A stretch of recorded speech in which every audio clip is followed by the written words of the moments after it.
faly miarahaba rehetra magnaraka an'ity fandaharana ty.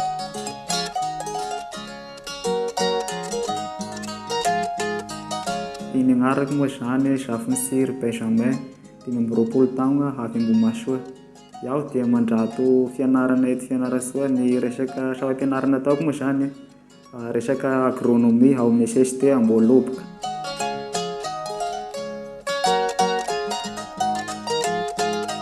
Nanomboka tagny ho any amin'ny kilasy de primaire tagny de efa nanomboka nanao sary.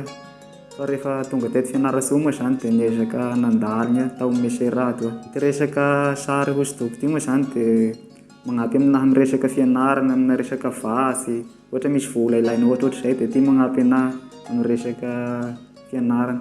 De magnampy ny ray aman-dreny koa moa zany, tsy voatery hoe de hiakina amin'ny ray aman-dreny igny vao miezaka vao mitadia zavatra hatao.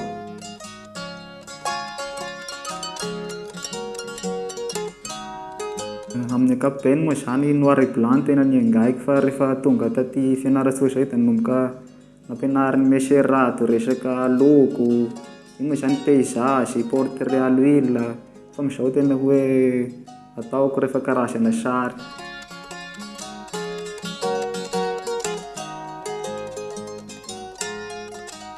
Hatreto resaka prix zany mbola hitako misy olana kelikely satria mbola vitsivitsy ny mankafy anazy raha ny fahitako anazy eto amintsika.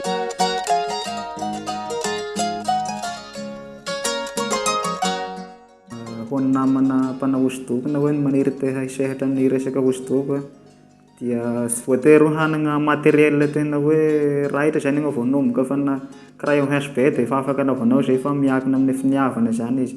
Fa resaka fitaovana rehefa mandeha ny fotoagna hazanao fa tsy miankina amina fitaovana hoe raha tsisy fitaovana tsara zay vao afaka anao mamoaka zavatra tsara fa mianga amin'izay misy aloha. De ho an'ny mpankafy hosodoko manentana antsika mba hanjifa zany fa tsara ny vita tagnana, hafa ihany ny vita tagnana de miroborobo ary ny teknôlôjia amin'izao. Isaorako manokana meserato zay anisan'ny namolavola anahy amin'ny resaka hosodoko.